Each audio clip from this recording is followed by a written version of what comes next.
Hello everyone, welcome to our group presentation of e-marketing strategy lecture. We are from group 1, I am 62 and we were working on a Verum case. My name is Nandaka and I was working with my colleague Shu. So we are working on Verum case as I told you before, and I assume that you already read the case so you know what the company is and what they are doing. So let's start the presentation.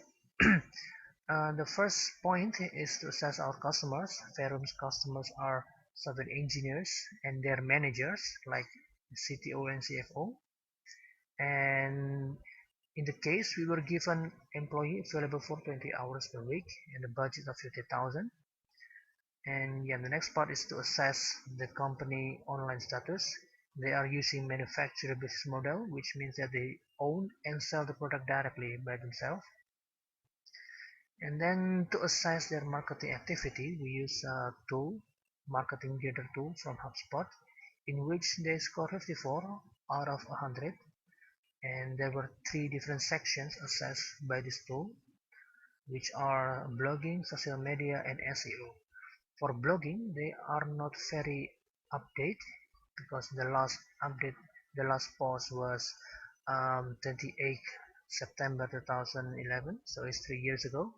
And in social media, they have only Twitter account, and the last activity was 8 September 2013. And then the last part SEO, in which they are doing pretty well. At least they have 37 alternative inbound links. So yeah, they're pretty good in link building. Okay, and the next part is objective.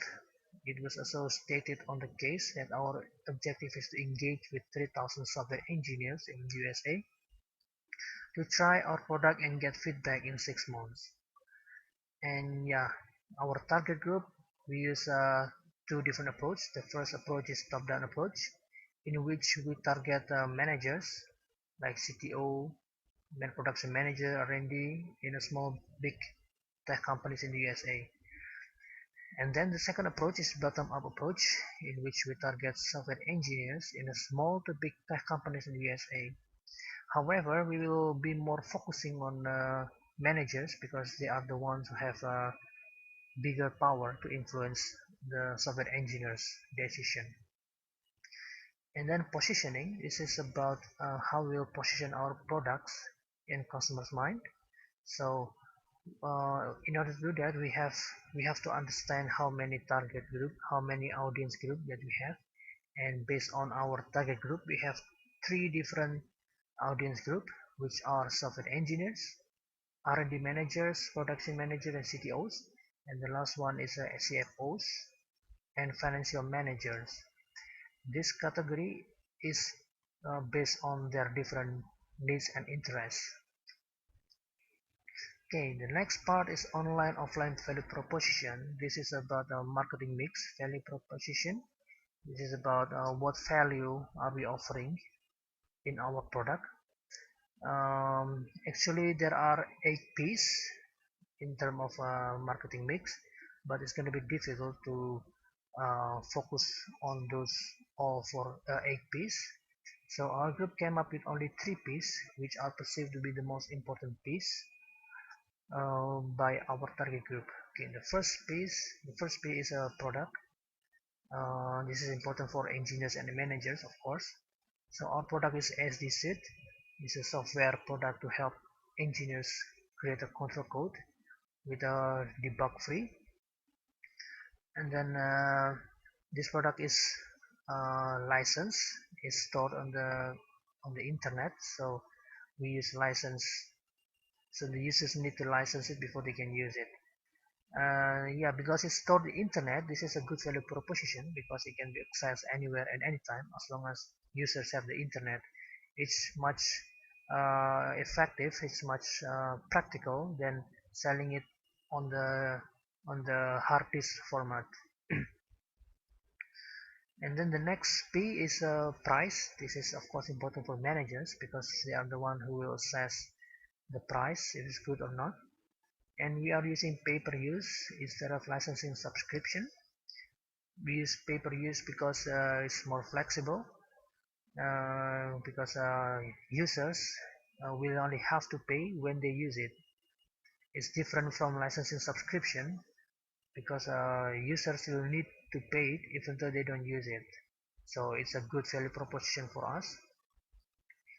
Then the next P is process. This is important for engineers and managers because yeah, they're the one who's going to undergo this process. So this process starts from a free trial, and then after they try the product, they can decide whether to license or not. And then if they decide to license, we will offer them a training, and then we will yeah, and then they can use it using pay-per-use pricing system. Okay, and then the next point is content strategy.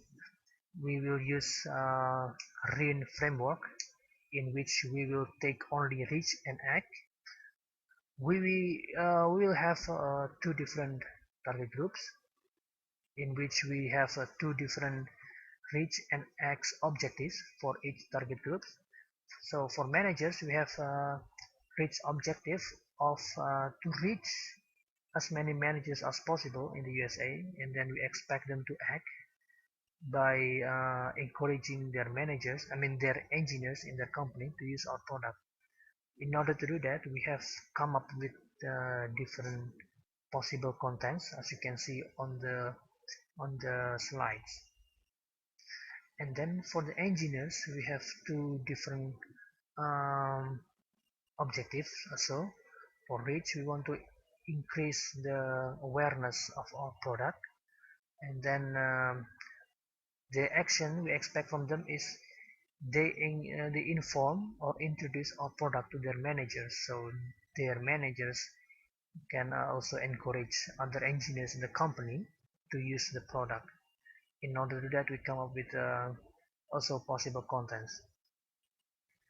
And then the second part is a digital channel acquisition communication strategy, in which we will explain about how we will utilize these digital channels that we have. The first digital channel we have is social media, consists of Facebook and Twitter, and then we also have blog, we have also email, and then we also have our engineer association website, and then also of course our company website. How we use our social media will be explained um, more detail in the next part. And for a blog, yeah, we will use some sort of guest blogging in which we will ask influencers to write a blog in our and their blogs. And then email, we will send email to managers in the USA companies. And then engineer associate website, we will it's more in for a networking purpose, so we can get to know the engineers in the USA, and then maybe we can introduce our product to them. Then of course the content of a company website is more complete. So we'll share all our contents on company website. Then the next part is to map customer journeys, how customers will come across our contents through our digital channels. So we will only give one example out of many possibilities. So we have 5 different digital channels, and we have 4 different contents. So for this example, we start from engineer association. So we introduce our product to the engineer and then refer them to the blog to see the data sheets. And then maybe they want to see what people are saying, on our Facebook page. And then maybe they also want to see the video demo on our Twitter. And then to confirm their curiosity, they will check themselves on our company website to see our full product info. And then social media marketing strategy, we come up with two strategy. First, we have to establish and build audience in USA because we are still non-existent in USA. So we have to build audience first before we can communicate the product to prospects. So to establish, we have to utilize our employees to like or follow prospects and influencers account, and then we really have to talk to them.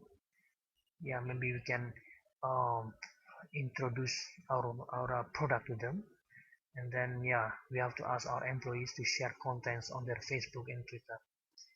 And then to communicate the product, we have to share information about our product on Facebook, then respond to all comments and mention to give impression that we are active in these channels.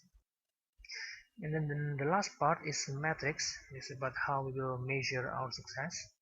So first we have to create a special page where the users can install the software, and then link it with the Google Analytics by setting parameter or tracking code. And then the users, before they can install the software, we ask for credentials like their name, their job, their position, their the company they are working for, and etc. So we can differentiate which users are coming from USA and which one is not. And then we can evaluate the effectivity of our digital channel from Google Analytics, because we can see from where people are coming from. And then yeah, we can evaluate from that and act promptly upon the evaluation. And then we have to evaluate the result every week. This is a reasonable length of time. And then after 90 days of installation, we have to send email for asking the feedback. This is the end of the presentation. Thank you for watching.